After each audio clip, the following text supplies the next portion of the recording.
Helo, Helen dwi, a heddiw dwi'n edrych ar y cwrs Mynediad, Uned 23.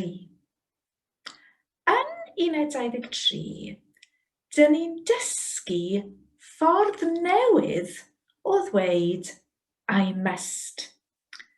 Dych chi'n gwybod dwi'n gorfod yn barod? You can already say dwi'n gorfod. Dwi'n gorfod mynd, dwi'n gorfod siopa, dwi'n gorfod talu, dwi'n gorfod. Yn Uned 23, dyn ni'n dysgu ffordd newydd. A very common way of expressing I must. Rhaid i fi. Rhaid i fi. Rhaid i fi. Weithiau, dych chi'n clywed mae rhaid i fi. There is a necessity for me to go on and do something. Rhaid i fi. Yn y cwrs Mynediad, dyn ni'n dysgu rhaid i fi. So we put the verb at the end. Rhaid i fi siopa. Rhaid i fi smwddio. No seal, rhaid i fi smwddio. Nawr I. Dych chi'n cofio? Ar ôl I, mae treiglad meddal. Beth yw to Cardiff? I Gaerdydd. Beth yw to London?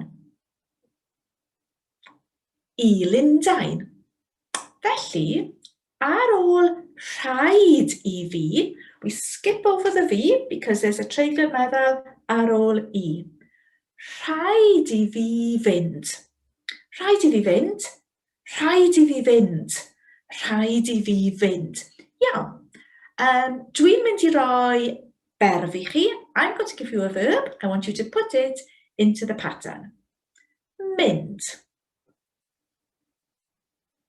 Rhaid i fi fynd. Gweithio. Rhaid i fi weithio. Talu. Rhaid i fi dalu. Gorffen. Rhaid i fi orffen. Gadael. Rhaid i fi adael. Da iawn. So, un peth am I, treiglad meddal. The other thing to learn about I, that being a preposition, it can conjugate, it can run on. Dych chi'n cofio ar? Dych chi'n cofio I have a... Mae peswch arna I. Ti. Mae peswch arna ti. Fe. Mae peswch arno fe. Hi. Mae peswch arni hi. Ni. Mae peswch arno ni. Chi. Mae peswch arno chi. Nhw. Mae peswch arnyn nhw. Nawr, mae I yn rhedeg, ond dim pob person. With the preposition I, only 3 will change. So, fi, dim problem. Rhaid i fi. Ti, dim problem. Rhaid i ti. Ond, fe, arno fe, rhaid iddo fe. Rhaid iddo fe. Rhaid iddo fe. Rhaid iddo fe fynd. Beth yw he has to work? Rhaid iddo fe weithio. I fi, I ti, iddo fe. Hi, arni hi, iddi hi. She must. Rhaid iddi hi. Rhaid iddi hi. Rhaid iddi hi.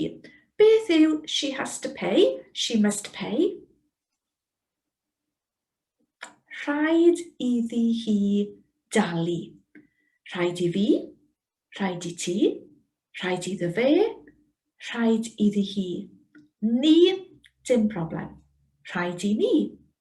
Chi, dim problem. Rhaid i chi. Ond nhw, arnyn nhw, rhaid iddyn nhw. Rhaid iddyn nhw. Rhaid iddyn nhw. Beth yw they have to leave? Rhaid iddyn nhw adael. Da iawn. So, gyda I, it's only the third person. He, she, them, which will change. And I hope you can see the similarities in the endings. Arno fe, iddo fe. Arni hi, iddi hi. Arnyn nhw, iddyn nhw. Da iawn. Okay, rhaid I fi. Nata, a question. Gyda'r cwestiwn, dyn ni'n defnyddio oes. Oes rhaid I ti? Oes rhaid I ti? Oes rhaid I ti? You try. Do I have to? Oes rhaid I fi? Do you have to? Ti. Oes rhaid I ti? Does he have to? Oes rhaid iddo fe? Does she have to? Oes rhaid iddi hi? Nawr te. Does Sam have to? Have a go. Oes rhaid I Sam? Gyda enw? Dim conjugation, no running on. Only he, she, a them, wrth gwrs. So, oes rhaid I fi? Oes rhaid I ti? Oes rhaid I Sam? Oes rhaid iddo fe? Oes rhaid iddi hi? Do we have to? Oes rhaid I ni? Chi? Oes rhaid I chi? A nhw? Oes rhaid iddyn nhw. Da iawn. Ac wrth gwrs, oes yn y cwestiwn, oes yn yr ateb, neu nac oes. Yeah? Oes rhaid I ti? Oes. Oes rhaid I ti? Nac oes. Oes rhaid I ti fynd? Oes. Oes rhaid I ti fynd? Nac oes. Yeah? The treigl meddwl is still there. Makes no difference whether it's a statement, question, neu yn negyddol, a negative. Which leads me on to, does dim rhaid I fi? Very logical. I'm sure you can work that out. Like the questions, oes car gyda chi? Oes, mae car gyda fi. Nac oes, does dim car gyda fi felly. Oes rhaid I chi? Nac oes. Does dim rhaid I fi? Does dim rhaid I fi? Does dim rhaid I fi? And you say it. Da iawn. Does dim rhaid I fi. I don't have to go. Does dim rhaid I fi fynd. Ti. Does dim rhaid I ti fynd. Sam. Does dim rhaid I Sam fynd. Fe.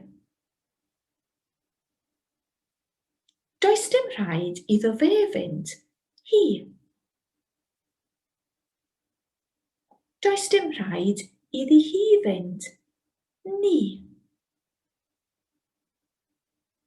Does dim rhaid I ni fynd. Chi. Does dim rhaid I chi fynd. A nhw. Does dim rhaid iddyn nhw fynd. Da iawn. Felly, that's the main work yn Uned 23. Ond mae un peth arall, which is distinguishing between I don't have to, as we've been learning, and I mustn't, which is a bit more positive in a way. Does dim rhaid I fi smocio, honest. Does dim rhaid I fi smocio, ond Helen, mae'r doctor yn dweud, rhaid I ti beidio a smocio. You mustn't smoke. Rhaid I ti beidio a smocio. Yeah, and it's peidio a, but we hardly hear that, so don't worry. You mustn't. Rhaid I ti beidio. I mustn't. Rhaid I fi beidio. Da iawn. A rhaid I fi beidio cario ymlaen ac ymlaen ac ymlaen. Rhaid I fi stopio nawr, ond Dysgwch rhaid I fi fynd yn dda. Keep that as a default in your mind. Rhaid I fi fynd. Some people fall into the pitfall of saying yn. In this pattern, does dim yn. Ac mae treigl meddwl, rhaid I fi fynd. Yn uned 24, byddwch chi'n adeiladu ar y patrwm. Ac yn y lefelau eraill, as you work through our curriculum, you'll come across this construction time after time. Felly, rhaid I fi fynd. Oops, rhaid I fi fynd. Hwyl.